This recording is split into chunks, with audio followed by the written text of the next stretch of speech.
श्री स्वामी समर्थ. श्री स्वामी समर्थ महाराजांच्या चरणाला वंदन करून या श्री स्वामी चरित्र सारामृत या ग्रंथाला सुरुवात करूया. श्री स्वामी समर्थ तारक मंत्र. निशंक होई रे मना, निर्भय होई रे मना, प्रचंड स्वामी बळपाठीशी, नित्य आहे रे मना. अतर्क्य अवधूत हे स्मरतृगामी, अशक्य हि शक्य करतील स्वामी.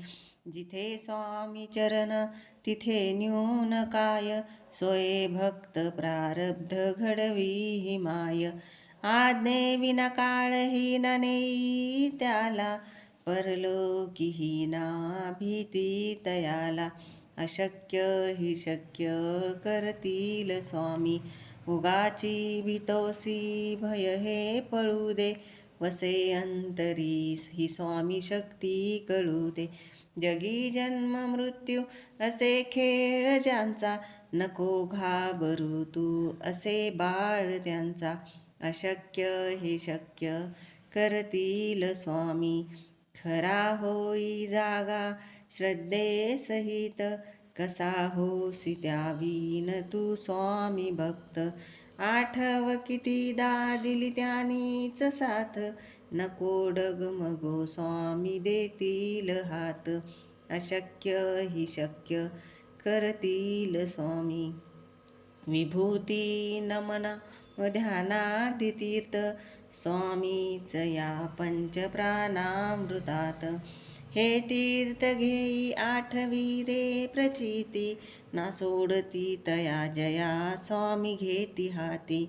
अशक्य हि शक्य करतील स्वामी. अशक्य हि शक्य करतील स्वामी. अध्याय 3. श्री गणेशाय नमः. धन्य धन्य ते या जगती, स्वामी चरणी ज्यांची भक्ती. त्यासी नाही पुनरावृत्ती, पद पावती कैवल्य. निर्विकार स्वामी मूर्ती, लोका चमत्कार दाविती.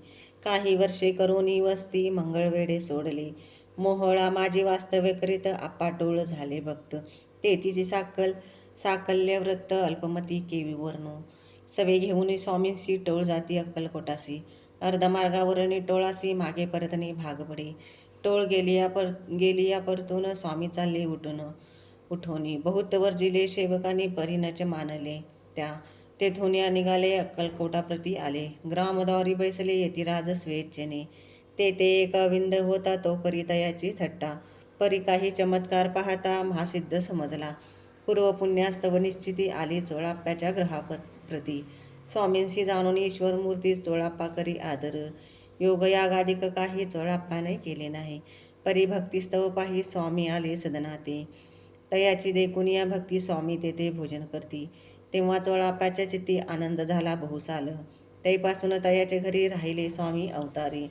दिवसेंदिवस चाकरी, चोळाप्पा करी अधिक अधिक. तेव्हा राजपदाधिकारी, मालोजीराजे गादीवरी. दक्ष सोनी कारभारी, परमण्याने असती जे. चोळाप्पाच्या ग्रहाप्रती आले कोणी एक यती. लोका चमत्कार दावती, गावात मात पसरली. लोका माझी पसरली मात, नुपासी कळला वृत्तांत की. आपुलिया नगरात यती विख्यात पातले. वार्तायसे कुणी राव बोलला कायवाने. गावात यती येऊनी फार दिवस जाहले. परी आम्हा श्रुत पाही, आज बरे झाले नाही. आता जाऊनी लवलाही, भेटू तया यतीवर्या. परी ते केवळ अंतर्ज्ञानी, ऐसी वार्ता ऐकली कानी. हे सत्य तरी येऊनी, आताच देती दर्शना. राव मुखातून वाणी निघाली, तोच यती मूर्ते पुढे ठेली. सकळ सभा चकित झाली, मती गुंगली रायाची. खून पटली अंतरी, स्वामी केवळ अवतारी. अभक्ती पळूनी गेली दुरी, चरणी भक्ती जडली तय. सकळ सभा आनंदली, समस्ते पाऊले वंदली. षोडशोपचारे पूजली, स्वामी मूर्ती नृपराये. इति श्री स्वामी चरित्र सारामृत. नाना प्राकृत कथा संमत. प्रेमळ भक्त परिसुत. तृतीय अध्याय गोढा. श्री स्वामी राजार्पणमस्तु. श्रीरस्तु शुभ भवतु. इति श्री स्वामी चरित्र सारामृते. अक्कलकोट नगर प्रवेशे. तृतीय अध्याय. अध्याय 3. याचा अर्थ पूर्ण मराठीतून. श्री गणेशाला नमन असो. या जगात ते लोक खरंच धन्य आहेत, ज्यांची स्वामींच्या चरणी निस्सीम भक्ती आहे. अशा भक्तांना पुन्हा जन्ममरणाच्या फेऱ्यात पडावे लागत नाही. त्यांना मोक्ष कैवल्य प्राप्त होते. स्वामींची मूर्ती विकाररहित आणि शांत आहे. ते लोकांना विविध चमत्कार दाखवत असत. मंगळवेढ्यात काही वर्षे राहिल्यानंतर स्वामींनी ते गाव सोडले. मोहोळमध्ये वास्तव्य करत असताना टोळ नावाचे गृहस्थ स्वामींचे भक्त झाले. तिथल्या सर्व कथांचे वर्णन अल्पबुद्धीने कसे करू शकेन. टोळ हे स्वामींना सोबत घेऊन अक्कलकोटला जाण्यासाठी निघाले होते, पण अर्ध्या रस्त्यातूनच काही अपरिहार्य कारणांमुळे टोळांना मागे फिरावे लागले. टोळ परत गेल्यावर स्वामी स्वतः पुढे चालू लागले. सेवकांनी त्यांना पुढे न जाण्याची खूप विनंती केली, पण स्वामींनी कोणाचेही ऐकले नाही.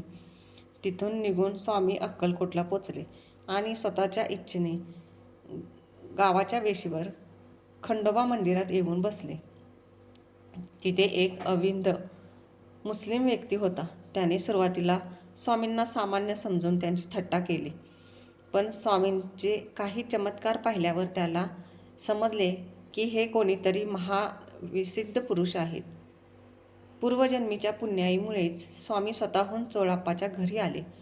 स्वामी हे साक्षात ईश्वराचे रूप आहेत हे ओळखून चोळाप्पांनी त्यांचा मोठा आदर सत्कार केला. चोळाप्पांनी कोणतीही कठीण तपश्चर्या किंवा याग केले नव्हते, पण त्यांच्या साध्या आणि भोळ्या भक्तीमुळे स्वामी स्वतः त्यांच्या घरात राहायला आले. त्यांची भक्ती पाहून स्वामींनी त्यांच्याकडे भोजन स्वीकारले. त्यामुळे चोळाप्पांना मनातून अतिशय आनंद झाला. तेव्हापासून स्वामी समर्थ चोळाप्पाच्या घरीच राहू लागले. चोळाप्पा मोठ्या प्रेमाने त्यांची सेवा करू लागले. त्या काळात अक्कलकोटच्या गादीवर मालोजी राजे भोसले होते. ते अत्यंत सावध, चतुर आणि ज्ञानी राजा होते.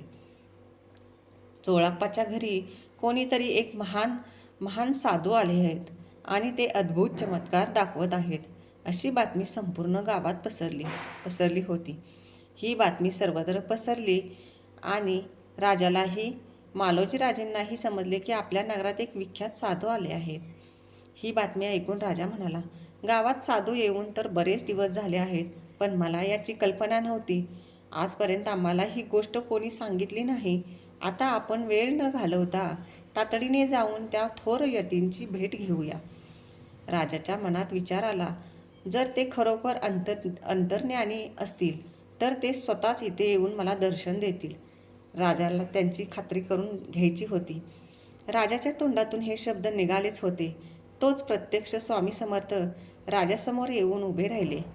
हे पाहून संपूर्ण सभा थक्क झाली आणि राजाही चकित झाला.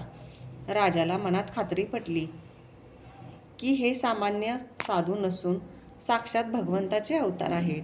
राजाच्या मनातील सर्व शंका दूर झाल्या आणि ते स्वामींच्या चरणी लीन झाले. संपूर्ण सभेत आनंदी आनंद झाला. सर्वांनी स्वामींच्या चरणाला वंदन केले आणि राजाने स्वामींची षोडशोपचार पूजा केली.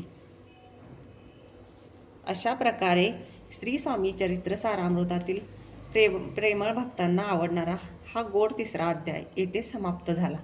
श्री स्वामी समर्थ महाराज की जय.